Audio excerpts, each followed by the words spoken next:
So before we get into this podcast, I just wanted to say everyone has been asking, what is the new site that you're going to be on, Sydney? What do you want to do? Blah, blah, blah. Well, I joined fansly.com/fitsid. If you're interested in following me for free, you don't even have to spend money, or subscribing, there's tons of different tiers, options depending on your budget. You can see my content, talk to me, and I'm really excited to learn that site, have some fun there. I'm still on OnlyFans. But everyone has been asking, it's been like a really hot topic, what site am I going to be on as well? And it's going to be fansly.com/fitsid. So thank you. And I hope that you go and support me there. That is how I'm able to pay to make this podcast. I'm your host, Fitsid, and welcome back to Dirty CEO, where we go balls deep into the reality of what people are really thinking. Now let's get into it.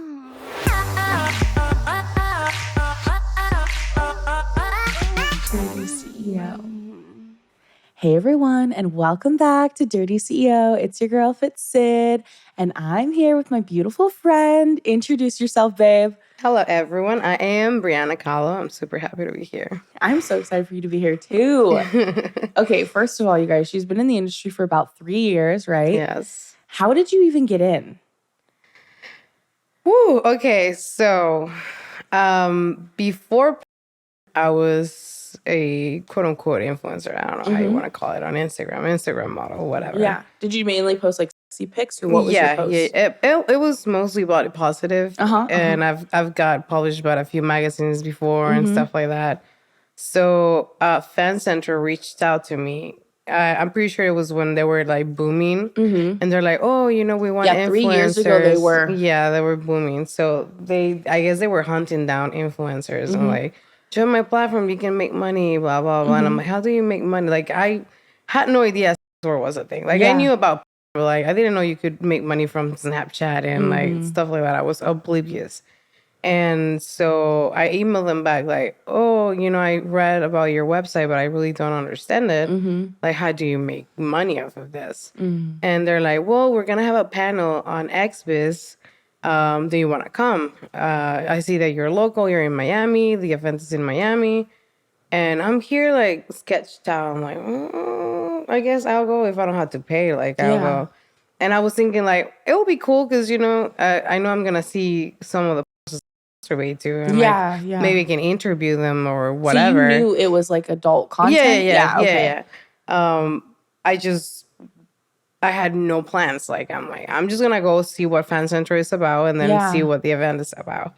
So I go to the event. I'm a fangirl, obviously, seeing all these big stars.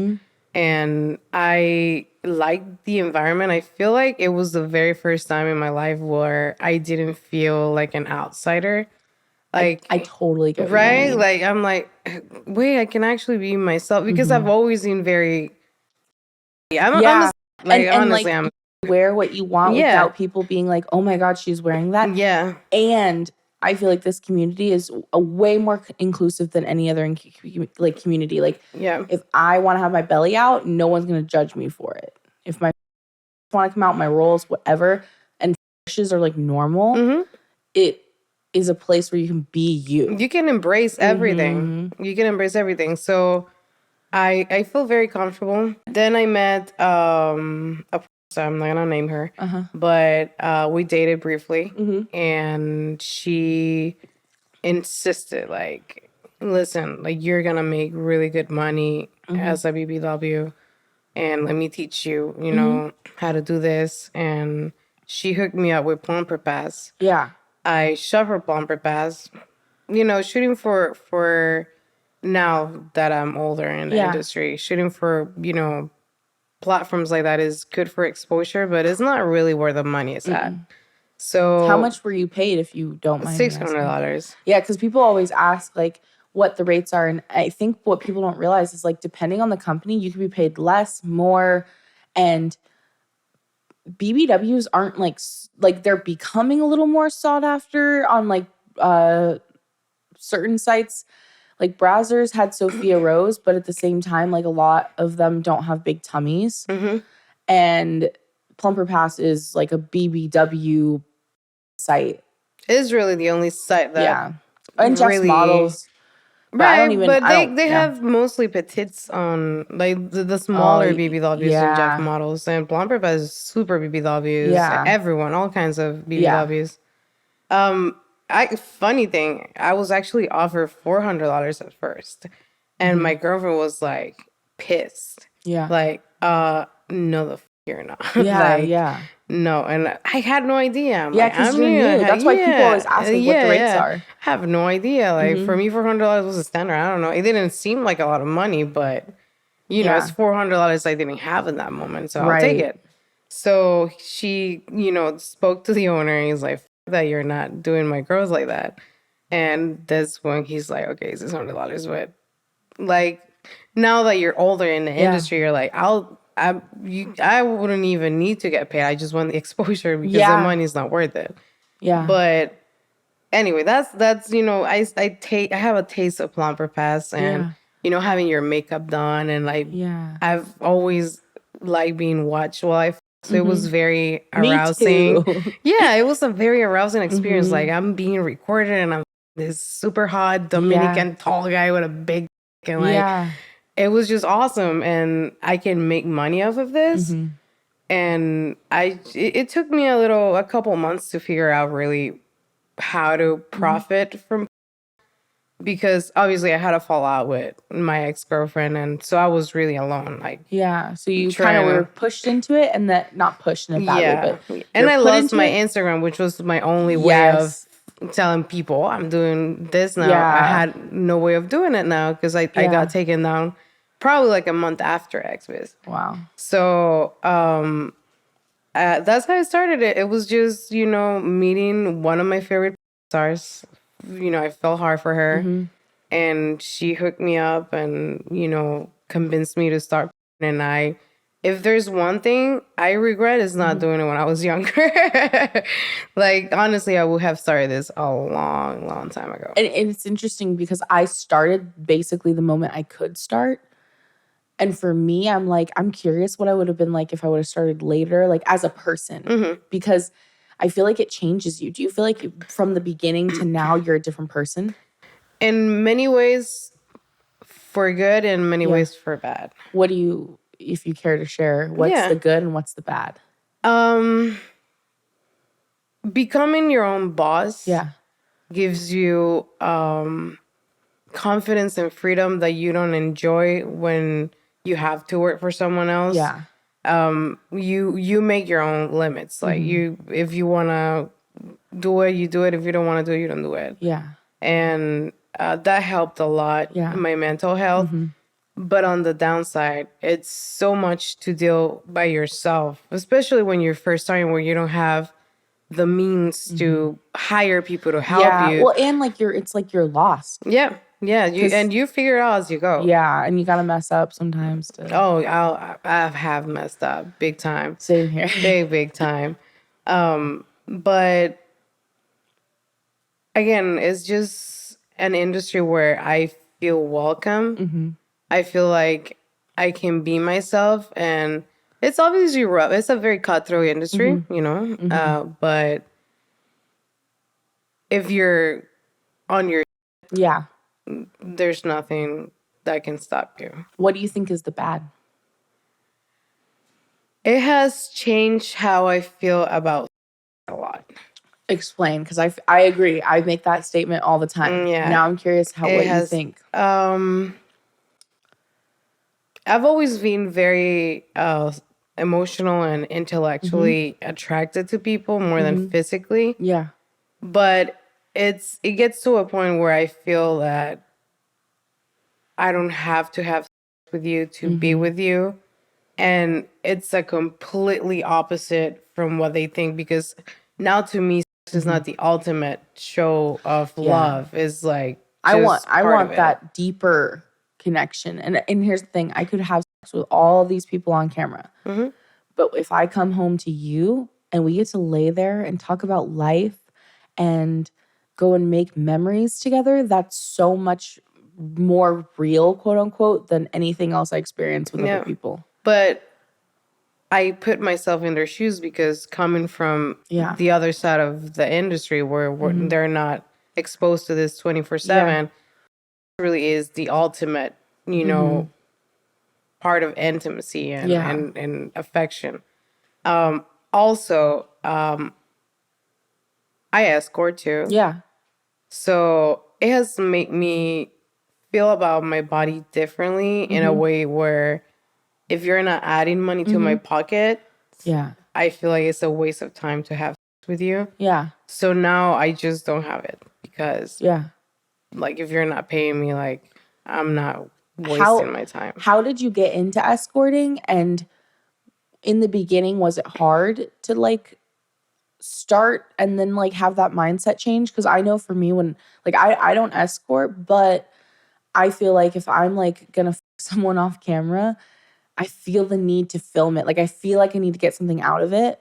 And so I'm just curious because like escorting, you're not filming it, but you're also still getting like You paid get paid. to and like you're getting something out of it where you know it's like technically still like a transaction. And I feel like I've come to the point where like in my life I need to benefit in some way from someone. Do you feel like that instantly changed because when you started doing that, or do you feel like it was like gradual and then one day you were just like, wow, like this is my new mindset? It was gradual for sure because when I first did it, I had no clue what was going on. Like I did it with, you know, Eliza Lore. She was my very first experience for that. She's amazing. She helped me out a lot. And that was part of the process of me getting on my feet. She's like, well, the only way that I can put money in your pockets is like by giving you my clients. So she kind of like taught me how to, you know, but she's a high-end escort. Yeah. So that's how it started, like, and stuff like that. And now I trap. I like trapping better than being a high-end escort. What is trapping? Trapping, you do volume. Like your rates are lower, so they don't expect you to be on heels, on makeup. I would hate the heels. Yeah, like I don't do that. Like I'll have clients that will pay me $5,000 just to see me one day, and I will do it. But I much rather not have to do all that. It's mentally draining. Yeah. I just want a quick transaction. Fuck me, pay me, go. Yeah. And it became Me, pay me, go. Yeah, I need a fuck me, shirt pay me. that says that. Literally, that's what is it about, and that's why I like trapping better because it's more transactional. So I get to just flip a switch for 10, 15 minutes, make my money, and go to the 10, next one 15 again. minutes. Is that really how long they don't last more. They will pay you for a whole hour, but if they last more than 10 minutes, it's a lot. Wow. Yeah. I love this. I love this conversation. This is the fun. I feel like so many people too, like think that like, because okay, like in your personal life before you got into sex work, right? When you were having sex, like was it good experiences? Were you like a nympho or like before sex work, by the way? Like Yeah. All my crazy stories come before. I feel like I've become more vanilla. Yeah. I feel like, because like now you're I'm more it's more business minded now. Before it was just fun. Like, I want to fucking do this and it's crazy. Yeah. And also like now, like I have a hard time because like testing and like I'm so much more anal about shit. So like I don't like going on dates and just having sex with them because I'm like, you have to take care of your brand. Yeah. I'm like, I'm gonna have to go on a trip in like 2 days. If I get something, I'm gonna have to cancel this trip, lose money. Like that's my whole thought process now. But like I just, you know, how long did guys last before? The same. Yeah. Yeah, like and that's the thing. Like that's why I will have to have so much sex with so many different people because they will never please me. Yeah. So I'm like, are you gonna give me that rush? Are you gonna give me that rush? I don't think I'm a nympho, but I'm definitely fucked up in the head. So it was always a big part of like that rewarding feeling and that well-being and that release. It gives me like this endorphins that I don't get from other things. And then I crave more and more of it. Do you feel like though, like, okay, here's the thing. Before like work was like my life, I obviously started at 18. So I started like pretty fucking young. To have sex or in the industry? In the industry. Okay. So I don't have as many like Like, it was mainly high school that I was like, and like those are my experiences, but they were so much more fun. And I was actually talking to someone last night about like the first experiences that I had doing things versus now in life. Like, those were so much more exciting because they were the first. Now it's like, is like, but I've had way more godly, less people. Mm-hmm. But oh my God, sometimes I've had where I'm just like, did that really just happen? Mm-hmm. Like, that's so good. Do you feel like now your life is better because you know more, you're more experienced, or do you feel like it's like again, most of my crazy stories come from way before. yeah. So you feel like it was better before? I feel that it has gone up and down, up and down. It's always depending on who I'm with at the moment. No, I feel like I've become pickier too with the person. So like, I don't have as much sex now, but when I am with someone, usually it's because like they're a freak. Yeah, like I want to have freaks. Yeah, it has better quality. Yeah, less quantity. Yeah, just but more quality. Yeah, I was definitely more of a before the industry because now I'm more mindful, and not only of aside of my business, like it's just you learn and grow. Yeah, and it's my body. Like, I appreciate my body so much more. Like, I was given free for so long that I'm like, no, like, you want to even look at me, you're gonna pay. Yeah. No, I totally get that. So you started in the industry, obviously, as BBW. And then now that you've had your surgery, can you explain to them what you did? Yes, I got a gastric sleeve 2 months ago. It was mainly health reasons. I was pre-diabetic. I had really bad obstructive sleep apnea and very low self-esteem. It was just bad. And I've lost 62 pounds since the surgery. I will lose all my weight. I will become skinny. And what are you going to do? Because that was my big question, is because I feel like branding is a really big thing. And this is something for me, like, I'm known as Fitsid. I went the opposite way. Yeah. I used to not be a BBW, and then I became one. Yeah. And I'm curious, like, what are your thoughts and feelings about, like, the fact that you're not going to be a BBW at some point? I'm not gonna lie, I'm nervous because first of all, I've been fat my whole life, and secondly,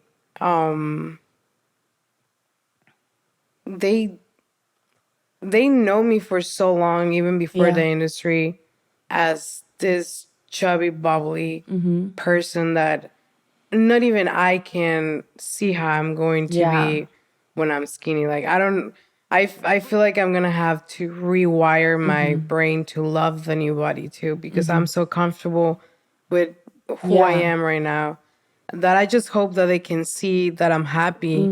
And in all honesty, like, who doesn't like just a slimmer, thick girl? Like, like if I'm being like just business minded, I know I'm gonna do better because I'm gonna be a cookie cutter model. Yeah, and that's the thing that's interesting, is like, I feel like people, like, I do pretty well being BBW, but it's a very different like mindset that I have, and then also like the fans that I have are still the same because they like fell in love with me as a person before I gained the weight.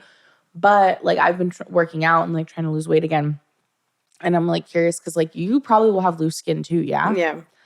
Are you going to end up getting surgery? Yeah. Yeah. And like, do you think you'll end up getting like a job or any other work done? Oh, I'm getting my whole body done. Because that's something that's so interesting too, is like changing everything. Because when I lose weight, I know that like you and I both have tummies. I know that like when I lost weight originally, which is why I'm named Fitsid, I had like a lot of loose skin. And if I would have gotten that removed, I would have been way skinnier than I realized. And now I'm thinking to myself, I'm like, wow, if I end up losing, like, because my goal would be like 100 pounds. If I end up losing that 100, I will have so much loose skin. And we make money off our bodies. Yeah. Like, yes, our faces and our minds, but your body is literally in everything. Do you think for you, you're going to have to take time off, obviously, to heal when you do that, but like in between? Or do you think you're just going to keep working and like letting fans see the progression? I am going to just keep going. Yeah. And I think that's like the hard thing that a lot of people, like, if they want to make change, they hold back because of that. Yeah. And I know for me, once I gained all the weight, I was like trying to lose it, but I didn't have the motivation. And now I'm like, Sydney, you cannot be scared that when this stuff starts changing, you just got to embrace it. You got to be cool with it. And the commentary is going to be the hardest part because everyone already like talks about your body. And you're like, okay, I get it. I see it. I know. Like, and sometimes for me, I'm like, oh, Sydney, like, don't be afraid. Like, it'll be fine. But I'm also curious, like, how it'll affect my income. Because even though I went opposite, like, Yeah. I'm honestly just hoping that it will do well. But again, even with the surgeries, I have no idea how I'm going to look. Yeah. No, and I think that's the fun part, though, is like it's a journey. Yeah. I literally have no idea how this is going to go. I just know that I there's no way of me deciding when to stop losing weight. I'm just going to keep losing and losing and losing. Yeah. So we'll see in a year how did fans react so far? 50-50. Like some people are like, oh, what about the paying fans? Yeah. They're like 50-50? Some of them are like, we love you the way you are. We support you no matter what. You're sexy, you're this and that, no matter how you looked. And then others is like, oh, but you're going to look so different. And we like you fat. And what's going to happen with loose fat skin and stuff like that. I'm like, I honestly have been honest when I talk to my fans. I'm like, if you like it, you like it. If you don't like it, go look for someone else. I'm not worried. Yeah. And also you can change your content too. Like there's just for everything. That's what I was thinking. Like even during the whole process where my body will look different and I'll have loose skin and whatever. Like I know there's some crazy motherfuckers out there that will enjoy that. Well, some people really like transformations. Like I know for me, like my like not claim to fame, but like a big like viral part of my life was when I lost all that weight. And I had my before and after picture blew up on the internet because people were like, that's really you. I'm like, yes, like that's literally me. And then this new one, I'm like, you know what? I can take that. You should definitely do that too, because I think that's like to me, inspiring seeing stuff like that. And I know that like, if I think it's inspiring, there's other people that will think it's hot, it's sexy. It's, like they're definitely into that. Yeah. I have a feeling that I had fans at that time that were like printing the picture. I wouldn't doubt it. If you're interested in supporting me and seeing more of my naughty, raunchy content, you can actually go straight to my OnlyFans. I have 2 of them. I have a free OnlyFans, which is onlyfans.com/xxxfitsid, FITSID. So XXX Fitsid. Or you can go to my VIP OnlyFans, and that is $35 a month, but everything is unlocked. And that link is onlyfans.com/Fitsid. So it's literally just my name. But if you're interested in supporting me, seeing my wild side and my sexplorations, then you can go there. I also have a website, fitsid.com, which has links to all of my socials. And I just appreciate you listening. But if you want to see more of my stuff that I talk about on here, you can go over to my OnlyFans. What's your favorite content to shoot right now? I'm getting a lot into BDSM. I'm enjoying that. Explain, because BDSM is so broad. I'm a submissive. So, in my personal life, you're submissive, but let me tell you, you got some spice to you. Like you can be really bossy, and it's hot. I'm submissive with girls. I mean, with men, but I'm very, dominant with women. I'm the same. Never let a woman dominate me. I won't ever let a woman dominate me either. But with men, I'm definitely a switch. Yeah, I can peg you and I can ask you to like. So you like to be submissive? But I mostly enjoy being submissive. And the part that I'm exploring right now is like my pain limits. So I'm getting into that more. But what things are you trying? Fire play, candles, cigarettes, just burning my skin.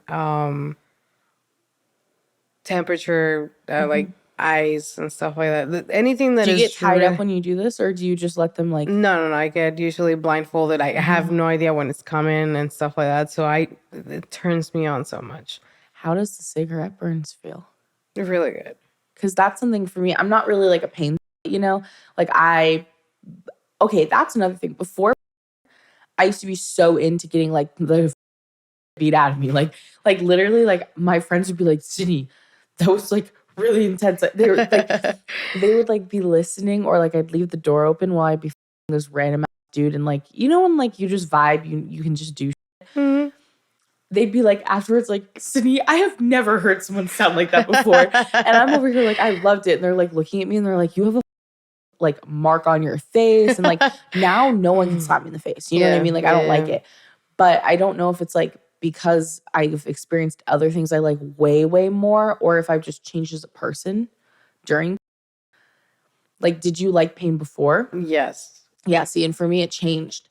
And I think I like the stuff I like now is like so vanilla and babyish in comparison. Because maybe you're just over it. Like, yeah, well, I also feel like because it's so like easily like there, I don't feel the need to like get it, do it. Like I'm like, you know what? If I really wanted, I could ask for it. But there's so many other things that like people are good at that feel better to me. Like I love sensual.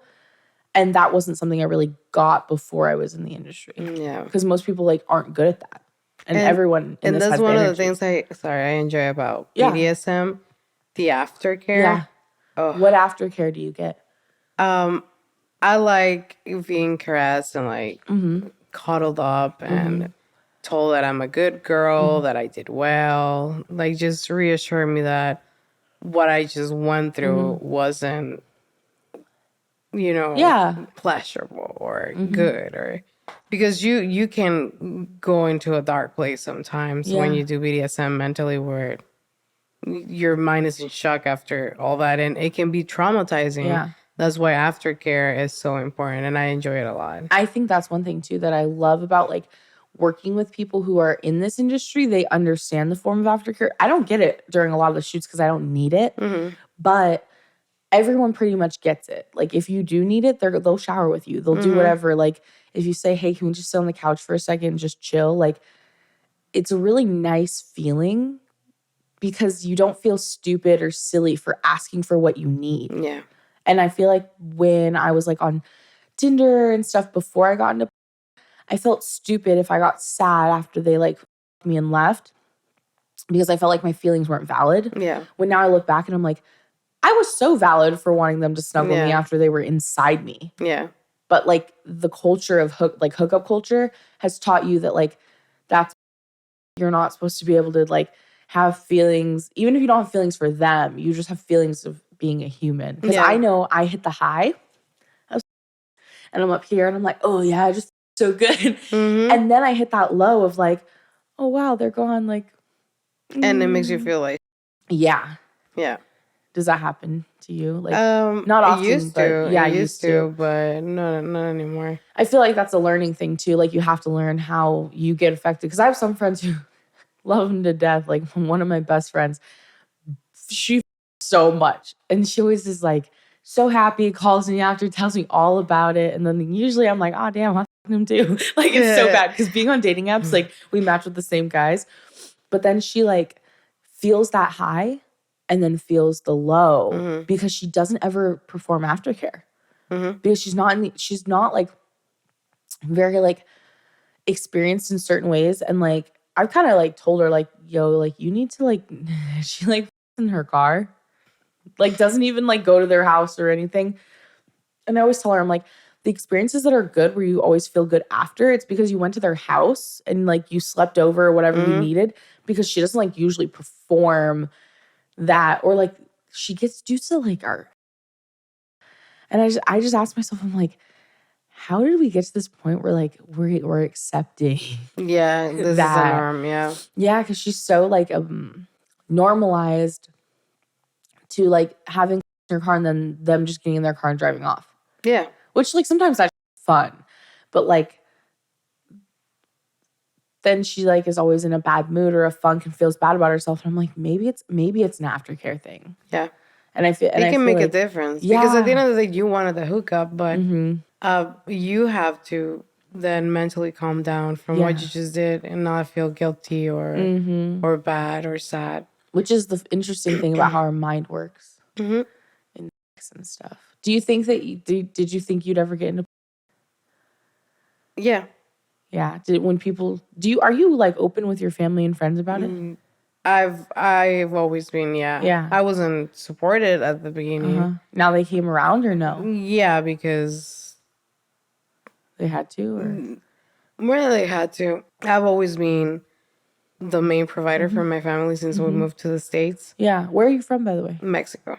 Cool. Yeah, I was born in Mexico. I moved here when I was 18. So I was the first one to ever get a job here. And for a very long time for them, they couldn't get a job. So I was working a full-time and a part-time, just supporting my family. And, you know, I told them, like, listen, I don't need you to support me, but I need you to respect what I'm doing if you want me to keep paying your bills. Right. Because there's no way of me being able to support you and support myself. And I needed to get out of that situation too. Yeah. So now that they see that I am doing well, that I'm safe, that I'm happy, and that they're being spoiled as now they're like, oh, I understand what you were trying to tell me about trusting the process and stuff like that. Because obviously, like, it's a very unconventional, you know, thing to do, to just decide to do work. Like, it is a big industry. People but think it's still unconventional, you know? But people think too that like it's like this easy job. Oh, And no, like, no. yes, the money is there for this job where you like have to really work for obviously, like you can do it and like it's beneficial. But at the same time, like you give in my opinion, you don't have to agree when I say this either. Like you can totally be like, I don't feel that way. I feel like you give a piece of yourself when you join this industry. 100%. And people are always like doing this OnlyFans crap that like especially the ones that started during COVID. Before COVID started, it wasn't as normalized. Like yes, it was like popping off on like Snapchat and OnlyFans and stuff. But then COVID hit and people just started joining and all these celebrities were doing it. And it's like there's so much more that comes with this that a lot of people aren't experiencing. And like the long term people that stay in and the people that genuinely put their heart and soul into this, you lose a piece of yourself and you gain a lot of other things. Like there's a lot of things I gained, but that piece of yourself that you give away, you can't get back. There's no way to get that back. And a lot of people are like, oh, it's such an easy job. Like you make good money. But like, I think forever, no matter if I switch jobs, you know, my view on sex now is different. And relationships on yourself and everything. And then how I feel about myself in so many different ways. Like not just my body, but like my vulnerability, the privacy, the problems that have come with it. Yeah. Where I'm like, I have a lot more trust issues. And it's not even because I've been fucked over. Like it's just you become like survival mode and also, like, I've been nonstop working for, like, so many years now that sometimes I have to, like, force myself to stop because it's so easy. You and I were talking about this. It's 24/7. Yeah. Social media is 24/7. When you're your own boss, you don't get to take a break like other people do. And I feel like a lot of people are like, this job's so easy. You just spread your and sell your pics. And people always joke about selling feet pics. Feet pics don't even sell half the time. Like that damn Feet Finder ad, have you seen? Yeah. I'm like, if people understood how it actually worked, they would not be saying it's easy. Yeah. Or how people feel. Because once it's in your head, how you feel and the changes that occur, you can't like go back and change that feeling. No. Or the situation. Yeah. Do you think you'll be in sex work for a long, long time? No. What do you think you'll do after? I already bought a property for Airbnb. Oh, cool. So I'm thinking about buying a couple more and doing just vacation rentals. Part partnered up with my sister, Mm-hmm. and that's what we want to do. We just want to buy real estate Yeah. and have that That's money. awesome. Yeah, like I enjoy what I do, but Yeah. But you I have to want my have a money to work for me. I don't want to work yeah. for my money. And also you have to have like a game plan because like there's gonna be a time where you're just done. Like this career path that people choose is very draining. And if you have like, I mean, at least for me, like I see people and I'm like, wow, like you actually get a day off, like because they have like a 9 to 5 job. I'm like, wow, you get a day off, or oh wow, like because if the only time I get time off is when I'm sick, and when I'm sick, I'm not enjoying it, you know. Yeah. And I'm always like, oh my gosh, like I wonder what I'm gonna do next, and blah blah. Not that I'm getting out anytime soon, but you always need that extra backup plan or game plan, Yeah. and I do a lot of other random projects. Like, only thing that sucks is like I used to help kids lose weight and stuff. That's what FitSid used to be, is like helping teens and 20s transform. That was like my slogan. And it's sad because like I wish I could go back and do that, but because I work in people are not good quote role models. So I can't ever get back into like the fitness industry Yeah. if I wanted to help kids like lose weight or be healthier or whatever, because of the association. So like now I ask myself all the time, I like sit down and I think, and I'm like, what would I do after this? Like I tell myself all the time, I'm like, you're gonna do production. And I'm like, that's still like Yeah. what's other things that I do like to do? So I started like just trying all these new things. And I'm just like, Sydney, this is like you're trying to find yourself again. Like you're going on these like spiritual walks and thinking about life. Yeah. But you have to, because it's not an industry that you really have an end date, because there's a niche for everyone. But I feel like your body does. Like, Yeah. And also your mind. Yeah. I feel like when your mind is out, I know so many people, like I've worked with girls where I know their mind is out. I don't know why they're still in it. Like you can tell they're dead inside. Like Yeah. it makes me really sad because like I've had girls like, you know, like on the days when I don't have anyone else on set with me and it's just me and that girl, like I've had a girl like, well, multiple now, cry in my arms because they're so tired and confused because this is all they know. That's And where they, I was gonna go. and they just want to get out. It's all they know. Yeah. And that's, I have a degree in psychology. Oh, wow. So I've always thought that maybe I can just go back and finish my master's. Like, the only thing that scares me, and this is why I feel like a lot of us get stuck in the industry, is like, okay, I have a degree, but if I go back as beep, my real name, Yeah. I'm still out there as Breana Khalo. But there's no way of me And erasing that part of my past. People recognize you? A few times. Because you have a very, like, in my opinion, you look like you. You know what I mean? Like, Yeah. you know how some people, you see them in, like, In person and they don't look the like, same. I don't think you're really wearing any makeup, are you? Not at all. No, yeah. Like, you look like you. Yeah. And some girls, like, you see them and you're like, oh, yeah, you don't really look like you. But you, like, I know if I saw you on the street, I would know it was you. Yeah. Do you ever fear that if you, like, got out, that people would just constantly bring it up? I wouldn't mind if people knew who I was or recognized me. I just don't want that to change how they view you. No, I just don't want that to get in the way of me being successful at anything else I want to do. Especially if you I'm guessing with psychology, what career path would you go down? I wanted to be a psychologist. Yeah, so like, I mean, psychologist, I feel like you could still have that under your belt. But there's a lot of stigma still. Yeah. No, I know there is, but at least that one's like... I will have to be independent if I wanted to be successful, because it will be hard to be working for a company, because, you're a psychologist, but you also were a star, and that's not correlated, Right.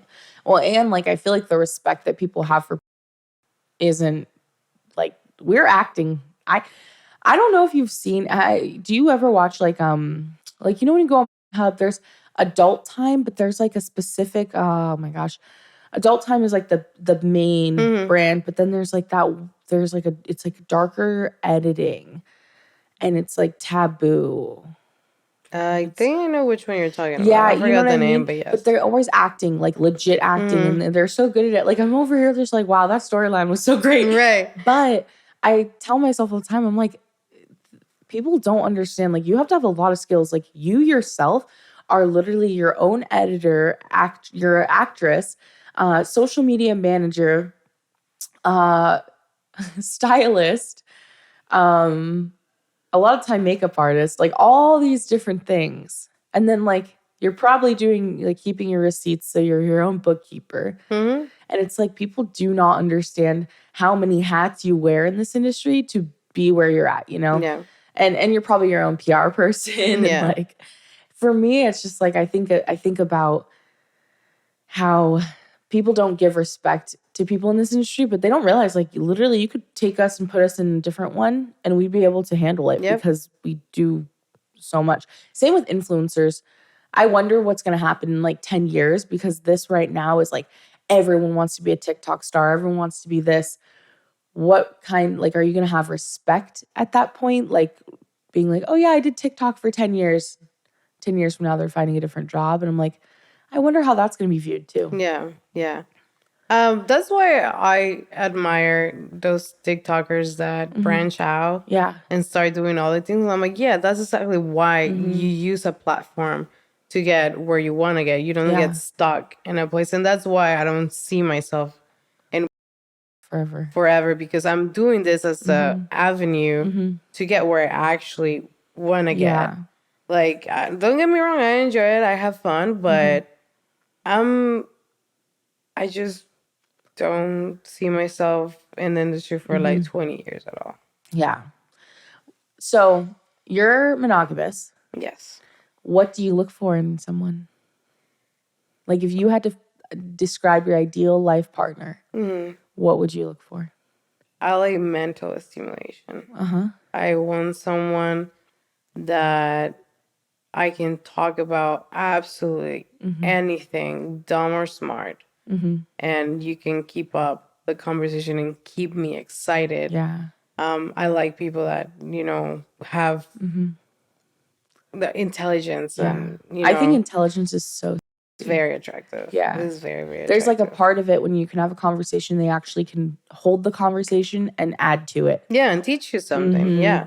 I am very, actually intellectually attracted to men. I want someone Yeah. because I want someone that is going to